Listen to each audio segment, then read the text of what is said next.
Real quick before we start this week's brand new fantastic episode, Gal's Guide is raising money for a pop-up event during Women's History Month.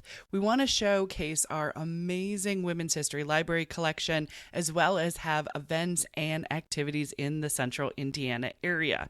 If just 10% of our listeners donated $10, we would meet our goal. Just a small amount makes such a big difference.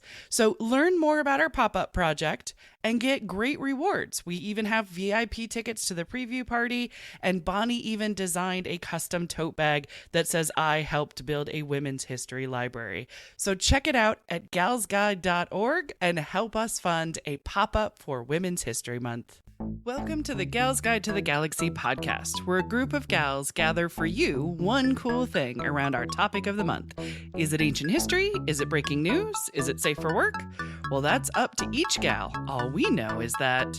Fasten your seatbelts. It's going to be a bumpy night. Hello and welcome back to Gal's Guide to the Galaxy podcast. It is a new month and we've got a new research theme. Now throughout February is Black History Month, and we have excellent coverage on our website, galsguide.org. We have podcasts and articles about Maya Angelou, Harriet Tubman, Ella Baker, Nina Simone, and much, much more. But Bonnie and I were talking about February research themes, and we thought, you know who doesn't get much of a spotlight? African gals. So for this month, we're going back home to where we all came from, where mitochondrial Eve came from, Africa. So going on this magical journey are my gal pals. So first off, if I was on a safari expedition to see animals, never to hunt them, only to look at them, and then, maybe let this gal pet every single one of them because she loves to pet the animals, it is Bonnie Fillinsworth, ladies and gentlemen. Bonnie, tell the good people what you have been up to. I finished my women's history calendar. Yes. I'm in the middle of painting my 100 paintings of 100 suffragists. Sweet. For the 100th anniversary this year. Happy 2020, everyone. Yay, happy 2020. And yeah, it's a lot of work. So Yes, it is. But I got till August 26th to get it done. So have you petted any new animals in the new year? Just my dog. Okay, we gotta get on this. Okay, so it's safari time? No, they got teeth. They do have teeth. Indeed. That is a good point. I know people miss the rains down in Africa, but I've missed this queen of genealogy and teacher of truth. We are so blessed that she is back on the podcast. It is Eden. Eden, remind the good people of who you are and what you do. Okay, so yes, I am the genealogy queen, I suppose. Yes, you are. Own it. And I shall claim that. And what I have been looking into lately is Civil War pension file records of the U.S. colored troops. Nice. Because almost every man in my family who was a grown-up in the early 1860s fought in the Civil War. Nice. As a member of a U.S. colored troop group. Right, exactly. And it's a way to find out more about that. Yes. And so these pension file records, they have interviews with people. Really? So I can actually hear, the thoughts and facts about my ancestors. Found out that one was stationed at Fort Beaufort in South Carolina. Oh, I've been there. And was probably there around the time that Harriet Tubman would come through. Ooh. And I was like, oh my God. What was the Kobe River raids? Something like that. Yes. Yeah, she led that raid. And but she, even before she was part of the military, right, she would come through often on her way to or from getting slaves and moving them north. Nice. So it's kind of cool to think that she passed through there, and so did my great-great-great-grandfather. Look at that. Oh, that would be super cool. Totally. Keep us updated. I will. I love it. Now, before I introduce our last gal pal, you want to hear a fun fact about Africa? Sure. Ready for this? Africa is home to the largest dessert in the world, which immediately made me think, wow, I wonder what flavor it is, and I wonder if Katie knows how to make it. And then I realized for the 420th time, I'm fucking dyslexic, and it says desert. The largest desert in the world. I think it needs to have both Right? are. Yeah. Why not It both? really kind of Yeah, Why you need not to both? put it out to them. They've got to There you work go. on making this true. I think so. Totally. And also ask Katie, because she will help you come up with a really good one. But as I bask in my inability to read and yet my strong desire to visit the Sahara, let's welcome Katie Harris. So Katie, tell the good people what is new in your world. Ooh, not a lot. I'm definitely starting 2020 with a focus on books. Ooh. Yes, of course. I am part of Gal's Guide. That would be a good focus to have then. Right? So trying to read more of them, and hint, hint, my lady this month is an author. Oh, Yes. very nice. And of course, backing Gal's Guide's hopes, Yes. dreams for a Hopes and pop-up in March. So those Yes. things have been mostly on my mind this month. Sweet, and I appreciate you for it. Love it. As for me, I am Dr. Leah Leach. I am the executive director of Gal's Guides, Hopes and Dreams. I don't know about you, but I have really enjoyed absorbing the beauty and the history of Africa. I didn't learn much about Africa in school. I will admit also my geography has never been great. But taking the time to explore famous African gals and the history of the continent, I'm starting to feel like I have a better lay of the land and the fantastic people and the variety of animals that Africa calls home. Because, I mean, I did get sidetracked a time or two going, oh, what are these different elephants? There's elephants and there's an entire area where 1 million flamingos call home. And I was like, what? I know, Wow. exactly. And I'm like, it's like Flamingo Land is what it said on the CNN article. But I'm like, does it have an actual name? Because I doubt it's Flamingo Land. But I'm going. But Africa is a huge place. Did you know that Africa is bigger than America, Canada, and India put together? Yep. Like, is ginormous. There's 1.1 billion people in Africa. That is 16% of the world in just one continent, in one landmass. So it's a lot of people. So why don't we know more about this continent, right? So let's change that. That's what I'm thinking. So our gal pals have each picked one amazing African gal to tell you about. And these gals are from Kenya and Nigeria and South Africa and modern day Angola.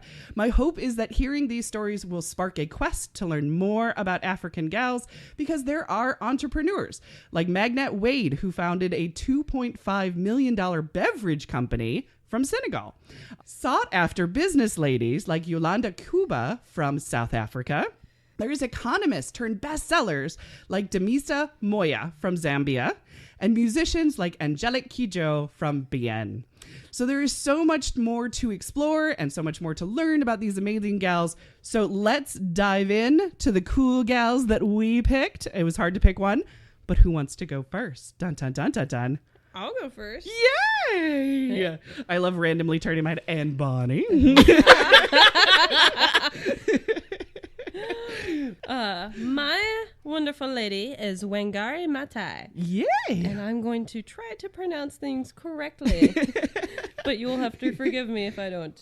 I did the audio book version of her unbowed autobiography. Oh, and I feel nice. like that helped me be able to at least feel like I'm pronouncing things correctly. Give you Because if I was somewhat of a confidence I was booster. reading it, somewhat. there'd be no chance. Right. No chance. She was born April 1st in 1940. She was the first girl in her family and the third of 6 children.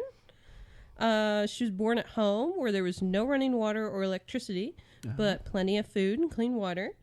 She's named after her father's mother, which was a tradition. Like, you would name like the firstborn sons named after their like grandfather. Like, Gotcha. you'd always pick family names. Oh, okay. It's a Gotcha. tradition.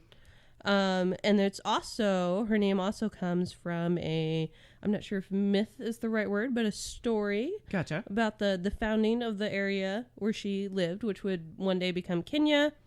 That there was a person who had 10 daughters, and he wanted them all to get married. So he had them go out and cut branches to their height. And he sacrificed like a goat, and 9 men appeared, and they married the person that was their same height. Oh. I was like, well, that's one way to matchmake. That is one way to do it. The 10th girl didn't marry, but she still had children, which I thought was interesting for a myth Dun, back then. dun, dun, dun, dun. I love me a good folktale myth. When she was growing up, there was European missionaries were in Africa, so they had to deal with like the colonization of Africa. Like her grandparents did not deal with that. They were like the last generation to not do that. So it was odd. When the Europeans came by, their guide that they had with them, they asked what the nearby mountain was called, and they thought that the guide thought they were asking about a gourd that he had. Right. So he gave the word for gourd, which is very similar to the word Kenya. And that's how the country got its name, apparently. Sweet. Lost in translation. But it's a really pretty gourd. When they were in school, and not all young girls went to school, but it wasn't completely uncommon. But they were, since you were doing the colonization, they were being forced to use the English language, right. and to even just like they were renaming like their rivers and streams. They were giving them proper names. English They names, were they were being sure. forced to use those. In both world wars, Britain had like recruited men to fight for Britain in Kenya, and a lot of times they didn't like compensate them for it. Oh, well, that's nice. Yes.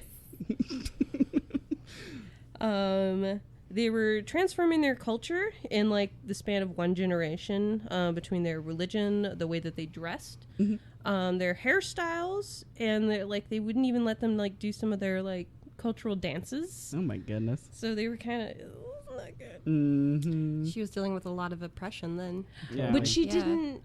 She was so young. She didn't know that it was. Mm-hmm. If it's kind of the only thing you know. Yeah. Ugh. They had changed from kind of like more of a bartering economy to a cash economy. I still So miss she's having bartering. to go- I need bartering to come go to back the- big time. I want bartering. I have stuff. When she was about 3, her mother and siblings joined their father at work. He worked on a white guy's farm Ah. as a driver and mechanic. He was supposed to be like this really tall guy. And he was supposed to be like really strong. Like she would always hear like stories about her father would just like take one hand and be able to like tow a car. Oh. Like he's like, Strong man, strong. yeah. Sweet. Her father was a polygamist. He had 4 wives, which was not uncommon. Her mother was the second of his wives. Each wife and her father had their own little hut, and they had their own little house that they lived in. She didn't realize growing up that her siblings were not her siblings. Like she had, I think there were 6 children from her mother, Right. But there were a bunch of other children from the other wives, Yeah. and she just never thought of it that they were her half siblings. Right. She just figured they were her siblings, right? Yeah. All right. I would. Yeah. Men were allowed to marry as many women as they want, but they were socially required to provide for the children.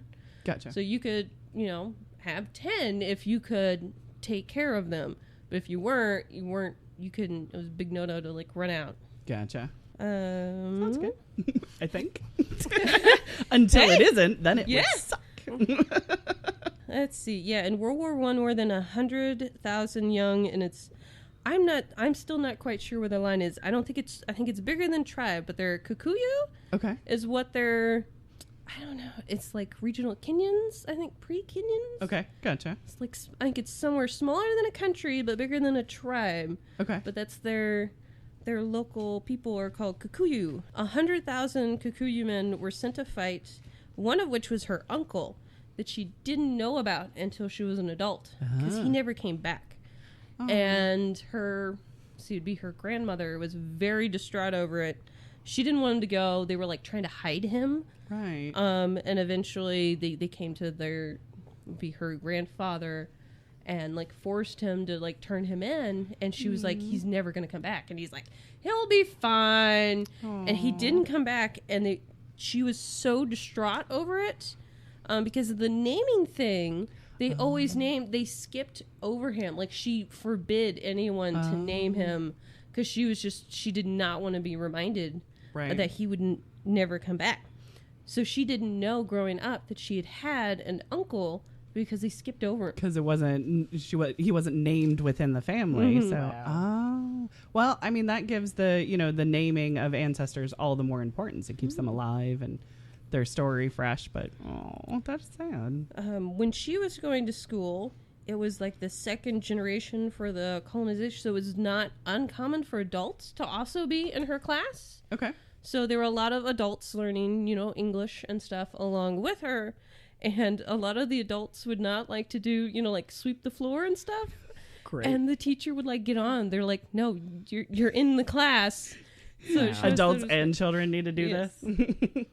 Eventually, she attended St. Cecilia's Catholic School, where she was forced to speak only English. Like, they had I think it was a button that they would wear if they were caught not speaking English. Oh. It was pretty much like, I'm stupid and not speaking English. It was like kind of what it said. It's like a dunce hat in the corner. Yeah. Sort of. Oh my.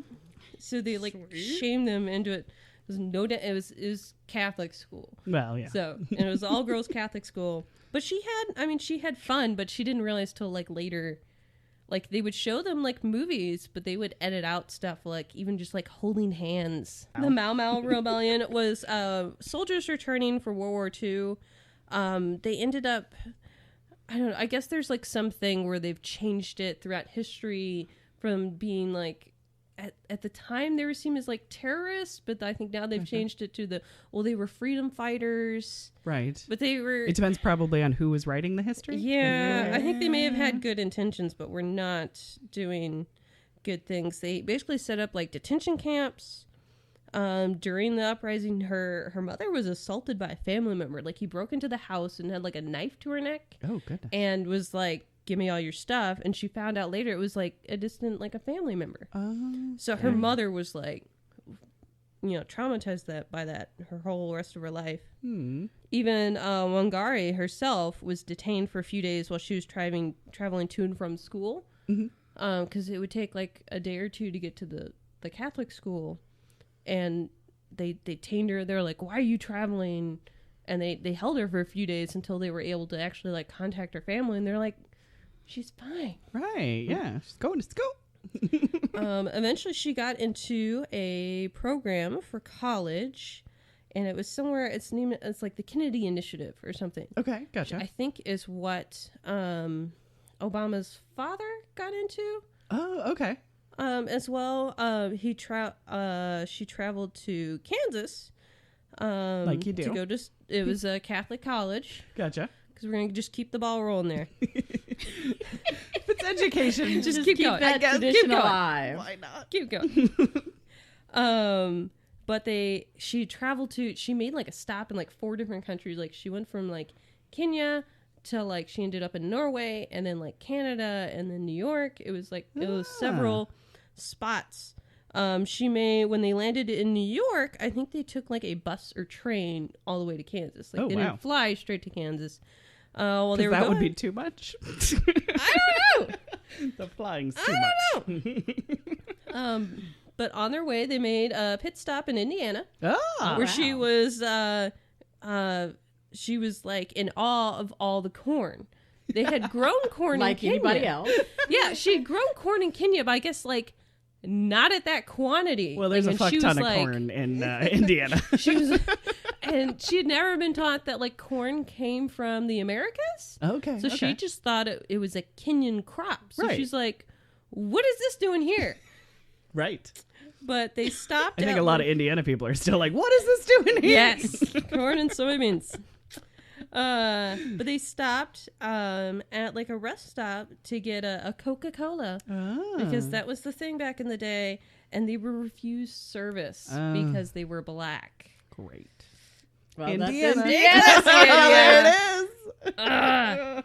But that's really like the only time she said, like in the States, that she had, like, I guess overtly experienced racism. It was only in Indiana. She said, for her, she said she had heard stories from the other people that she's with, from like refusal to even just like get hired for jobs Right. through certain things. But like for her, that was the only thing. And what time of, like, when was she in She was born in Indiana? 1940, so this is like the 1950s. Gotcha. Okay. She graduated. She spent some time at like a German, like working for a university, Okay. working with microscopes. Uh-huh. She ended up majoring in I forget if it was biology or chemistry, but she ended up working with a lot of, it was like veterinary science. Mm-hmm. She wasn't a vet, but people would bring her animals, and she's like, I can't really help.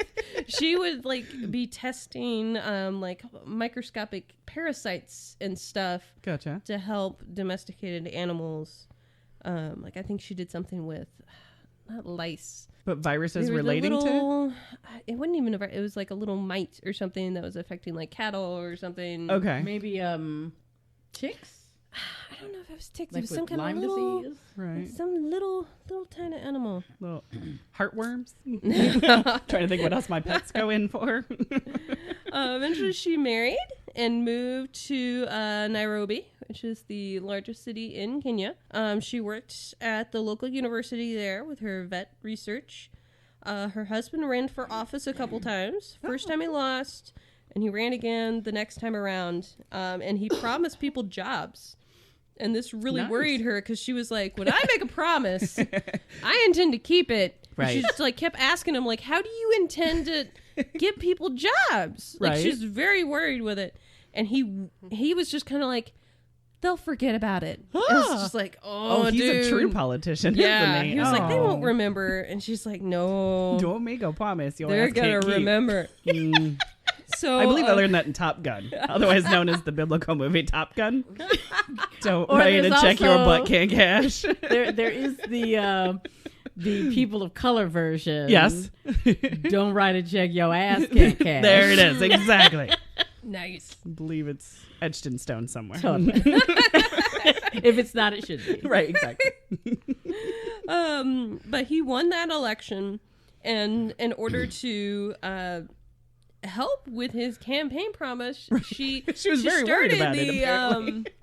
I think this is when she started her Greenbelt Yes. thing, which is what she's I guess most known for. That's what I know her for. Is They the were trees. essentially hiring young women to grow trees. Mm-hmm. So they're both helping with like unemployment and the environment. Yes. Because they had, by the time like they had grown up, people were removing like the trees, which were causing, the trees were holding like the dirt in, and it was causing mudslides. And the tree, I think a lot of the trees that they were growing were fruit trees. Mm-hmm. So you'd help like feed people too. Yeah. So that's when she started that. I go into schools and talk about just her a little bit with the Greenbelt movement. I have a picture of her hugging a tree. Oh, And I'm like, she's my tree hugger. there's so many, like when I've been reading the audiobook, like when she talks about someone, she'll be like, we planted a tree and it's still alive, and it's like, oh, that's so cool. She attended a conference. It was the Habitat 1 conference. There was both Margaret Mead, Mother Teresa, and Barbara Ward there. Oh, look at that So, trifecta right there. yeah. Nice. But one day, like her husband didn't really, he wanted her to take his last name, Okay. which is a very Western tradition thing, where they had been raised.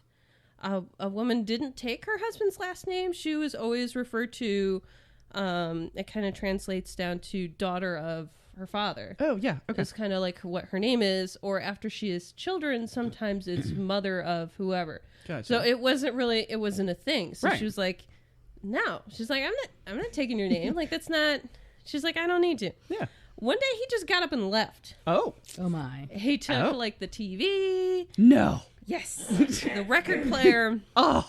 Dang. He packed Katie's up like, and no, left. that record player's gone now. Yeah, that's not even cool. He just got up and Not even cool. just left. And then sometime later, he filed for divorce. Right, after he had the records. Okay. Yeah. She still wanted to be married because it's the tradition. You have a family, it's a family unit. Right, yeah. She's like, she got along fine with him being gone. She was like, if I'm not working for his campaign, I have a job. Right. They had a person to help them with the kids, like a nanny, because they had 3 kids. Gotcha. So she had someone to help her with the kids, but it was like she went around her normal routine. Yeah. Sweet. But he filed for divorce, and back then you could only get divorced. There were like only 4 reasons you could get filed for divorce. It was like adultery, abuse, and mental illness. Okay. And I can't remember what the 4th one was. Was it robbing a train? Remember? Sorry, we had that last month. No. Actually, it somebody's husband might ran be, away. I think it has something to do with reproduction, Infertility. infertility, or if they can't maybe. have kids. Gotcha. But or just simply not having any, yeah, maybe. Right. Not performing your wifely duties. something like that. I see. I mean, it is the Catholics. Right, there's that. I grew up Catholic, I know. I'm very sorry. He went with that not only was she cheating on him, which was totally Right. not happening, Right. but that he was cruel to her. Okay. Okay. And he said that she was too educated, too strong, too successful, too stubborn, and too hard to control, is what he said in the court And he documents. felt too inferior, Yes. Because she which is did the real reason. She did make more to be on money my than him. tombstone. Correct. Yes. All right, let's Yeah. make this happen. No. Wow. I mean, I'm like badge of honor, badge of honor, badge of honor, but sure. Yeah. No, divorce. I'm with Okay. you. What else? Yeah. He was too intimidated. I want to know if that was like in front of a judge and he had to say those words out loud. He did. And during And the if anybody laughed. probably not. It was this is And I did, yeah, with their, another their time. culture, and then also being back in the day, you were supposed to be a wife. You were supposed to be Right. subservient to your husband. Right. You're supposed to be quiet. I would not have survived. No, During the I'd have been single the whole time. Exactly. during the divorce proceedings, I don't know if it was because of like that's how the court works, or because she was a lady going through in the court. Right, But right. She was expected to just answer questions with just a yes or a no. Right. At one point, they asked her a question. She didn't say what it was, but she was like, "Why are you asking me that?" And apparently that she felt like was what proved that she was too stubborn of a woman. Clearly she's just not a good wife. Troublemaker, I believe is the term yeah. we're using before the show. Yep. Troublemaker. By asking a Troublemaker. question. Right. So she lost and she was granted the divorce. Okay. A short time after the divorce, her now ex-husband sends her a letter asking her, not to use his last name. She's like, I didn't want it to begin with. This was my. your idea. Oh, wow. So what she did was she added for her surname, because there were some like official like documents that did have like her name, even though she didn't. She just went by her first name. Right, yeah. But she just added an extra A in there. All right. So in her last name, there's 2 A's Ah, to Maathai. gotcha. So that's how she got around that. interesting. Dun, dun, dun, dun, dun. But sometime after her divorce, she had an interview with a magazine that asked about it, because it's a big deal that a lady got divorced. Like, she must have Right. been, crazy person to allow her husband to divorce her. She said that the only way that the judge could have granted a divorce was that either he was corrupt or incompetent. Oh, okay. And the judge didn't like that. And she said that incompatibility would have been a better Right. reason, but that wasn't. But it wasn't a the true thing. Yeah. to get divorced for then. Right. So Irreconcilable differences Right. Yeah. wasn't a thing then. Yeah. Sweet. So the judge didn't like that and charged her with contempt of court, Oh, even though it's not in the court. Like, this is right. Yeah. It's crazy. Great. So she was sentenced to 6 months in jail. It's the first time she goes to Wow. jail. Oh my gosh. She only served about 3 days of Okay. it. All right. She sent an apology letter or something to get her out. Wow. Just And yeah, I was like, okay, I'm gonna read about this, this nice, lovely tree lady. And she's like, this was the first time I was in jail. It's like, oh my goodness. You picked a good one. But that's what you read. Oh, Tree hugger in goodness. prison. She ran for chairman of an organization, which was like a president. In Kenya, you couldn't have, the only president is the president of the country. So you can't even have presidents of organizations or clubs. Right. They have to be chairman. Gotcha. The year she got her divorce, she ran for vice chairman, and she got it. She, after a few years later, was running for chairman.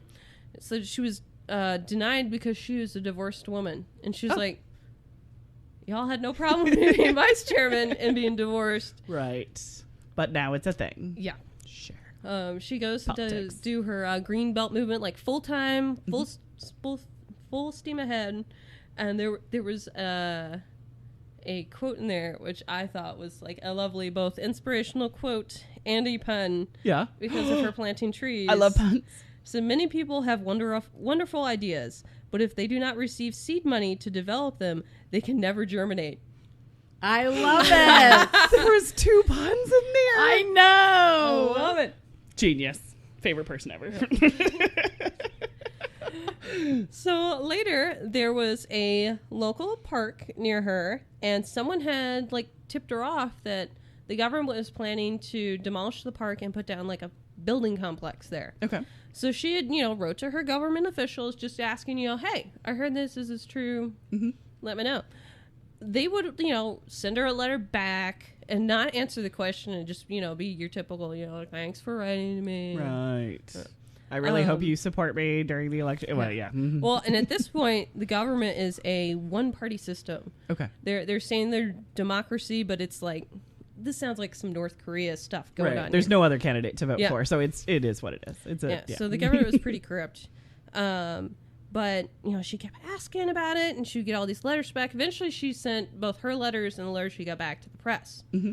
And the parliament did not like that. They spent 45 minutes of their time on the floor just bad-mouthing her because they ain't got nothing else to do. Wow. Right, they got to destroy her so she doesn't have any clout or say. So they basically just didn't like that she was going to the press about this. And it's like, well, then maybe do your job. Right. Wouldn't have to go to the press if you just answer the question. They questioned her Greenbelt organization, said it was bogus. Oh. They claimed that she'd called for the people to rise up against the government. Planting trees? By asking about a tower. Right. They said that she couldn't be taken seriously because she'd gotten a divorce. All right. They said that they suggested that she should leave the country. If you don't like America, maybe you should just leave. Right. Some things don't change. They called for her to be cursed. It was just 45 minutes of this. Anything and everything. Wait a minute. They called for her to be cursed? Yeah. He was like, Wow. Oh my. Sweet. So we got serious then? The tower did eventually break ground. Mm-hmm. Someone said that the people opposed to the tower being built had insects in their heads. All right. And called Wangari out specifically and said that she should be a proper African woman and be silent. Oh. Them are fighting words. Yes. Did the press have fun with that one? In 1992, she heard that her name was on a list of planned assassinations. Oh my God. Of pro-democracy activists. Wow. She barricaded herself into her house, and the police came, and it was like a standoff for days until they finally broke in there. Oh, goodness. They arrested her, and she slept in a cement jail floor. And it was like she wasn't sure if they intentionally had just like a layer of water on the floor or not. Right. At this point, she's 52 and she's got arthritis. So when they came to get her out of the jail to go to court, she couldn't walk. Oh, They had to have several people carry her. She ended up like posting bail, which was like different. I guess when you're on bail at that government at that time, they would pretty much just like look for any reason to arrest you again. Oh, it was get them back as soon as possible. It was weird. Cool. But I guess they were thinking, ooh, more money. Leaving the courtroom to the hospital, There was a Mothers in Action banner hanging outside that said, "Wangari, brave daughter of Kenya, you will never walk alone again." Aww. It's like, oh. There you go. Some people get it. Totally. But the charges they had against her, I forget, there were like 3 of them, but the last one was like treason. It's like, for what? Right. They dropped the charges later that year because they didn't have any evidence of anything. Right. And then that's pretty much where I am in the book. I'm on the last chapter on my drive up here. Damn it for these deadlines. Yeah. She started off the last chapter of the book, said a woman politician needs the skin of an elephant. Thick Thought that was skin, brilliant. basically. Oh, nice. But she obviously, her Greenbelt initiative was a success. She became the first African woman to win the Nobel Peace Prize yes, you in did. 2004. And she died in 2011 from ovarian cancer at 71. It's 71. wow. Gotcha. That's still a very long life when you have Yeah. people out trying Trying to to kill kill you. you. Yeah, I mean, She's on an assassination list. that's a What celebration. gets me is they said during her when they ruled for at the divorce trial, she's considered having lost the trial, Right. and that meant she had to get the divorce. Yeah, because she was So wanted to stay married. right, so they're blaming her for getting divorced. She fought when it. She had yes, she had been fighting it and lost. Right. Air quotes. Well, for them, it was that she wasn't a good enough wife to make her husband stay.